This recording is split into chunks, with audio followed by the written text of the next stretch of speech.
No século XVIII, o chá foi a commodity que motivou conspirações, guerras e o nascimento de nações. No século XX, o petróleo redesenhou cada fronteira que você conhece. Mas hoje, em 2026, o destino do capital global não depende de fumaça ou barris. Ele depende de um pó branco, fino e leve, que você carrega no seu bolso agora mesmo.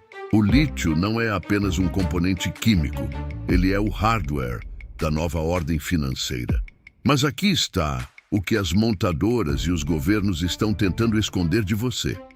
Possuir o recurso no solo é uma armadilha para amadores.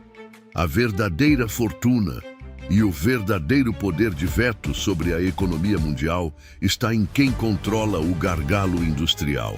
Hoje você vai entender por que bilhões de dólares em gigafábricas ocidentais estão se transformando em zumbis industriais. Bem-vindo à reedição da doutrina Rockefeller. A guerra do lítio não é sobre quem extrai mais, é sobre quem decide quem pode ligar as máquinas. Para entender 2026, precisamos voltar a 1863. John D. Rockefeller percebeu algo que mudaria o mundo. Ele não precisava possuir todos os poços de petróleo da Pensilvânia. Ele só precisava controlar as refinarias e as ferrovias. Se ele controlasse o processamento e a logística, ele controlava o mercado. A China estudou Rockefeller com perfeição.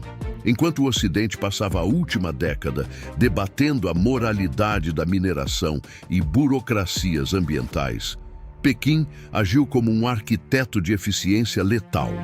Eles não apenas mineram, eles capturaram 81% da capacidade global de conversão química.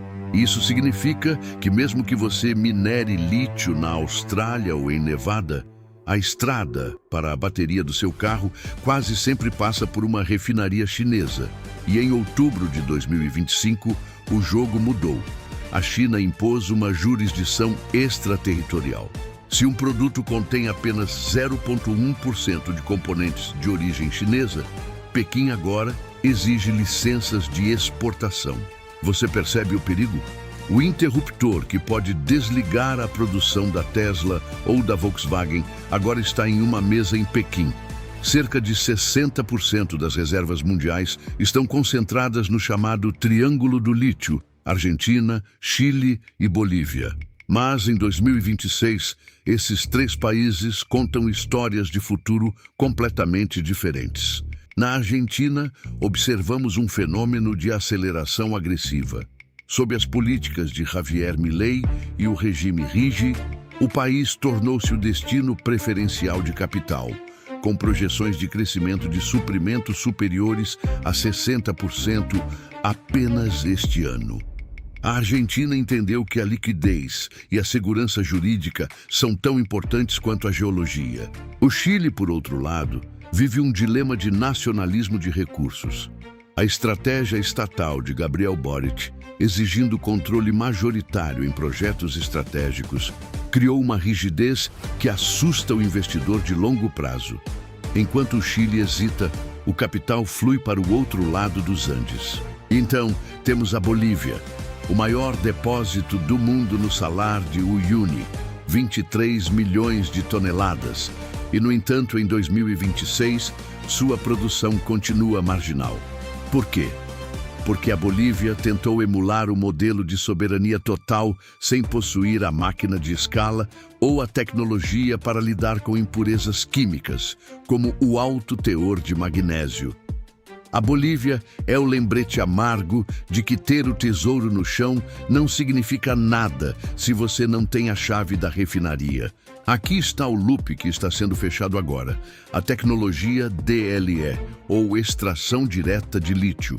No modelo tradicional de evaporação, você precisava de até 18 meses esperando o sol secar as piscinas de salmoura. Era um processo lento, ineficiente e que consumia bilhões de litros de água. O DLE muda as regras físicas da guerra.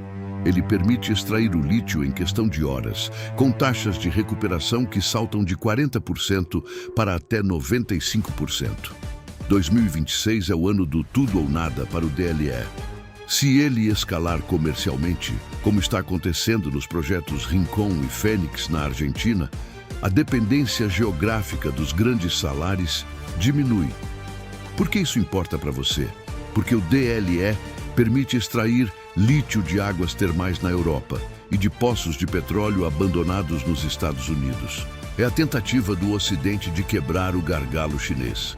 Mas há uma ironia tecnológica. Os reagentes e as membranas mais eficientes para o DLE ainda são, em grande parte, especialidades de patentes chinesas. Estamos trocando uma dependência de minério por uma dependência de filtros químicos. O resultado dessa dependência é o que chamamos de zumbis industriais. Imagine uma gigafábrica de 5 bilhões de dólares no Texas ou na Alemanha. Ela é magnífica, tecnológica e automatizada. Mas sem o insumo refinado que a China controla, ela é apenas um prédio caro. Em 2026, as montadoras pararam de agir apenas como fabricantes de carros e passaram a agir como Rockefeller.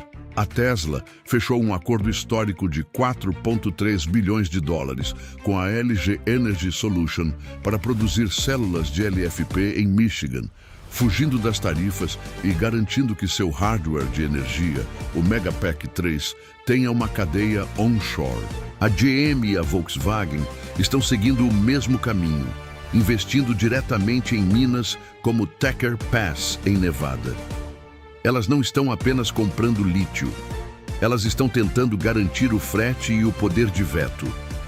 Elas estão assinando contratos de 20 anos para garantir que seus competidores fiquem sem o mineral quando o mercado apertar. É a luta pela sobrevivência em uma economia onde a energia armazenada é a nova moeda de reserva. A transição verde não é uma questão de salvar o planeta com boas intenções. É uma transição de infraestrutura de poder. O lítio é o hardware dessa soberania digital e energética. Se você olhar apenas para as notícias sobre carros elétricos, você está perdendo o quadro geral. O verdadeiro prêmio em 2026 é o controle dos sistemas de armazenamento de energia para redes de inteligência artificial. Sem baterias massivas, não há IA. Sem IA, não há liderança econômica. O capital agora flui para onde a logística encontra a química fina. O controle da energia é o novo padrão ouro. Se você quer entender como posicionar seu capital e sua carreira nesta nova hierarquia, você precisa parar de olhar para o poço e começar a olhar para o gargalo.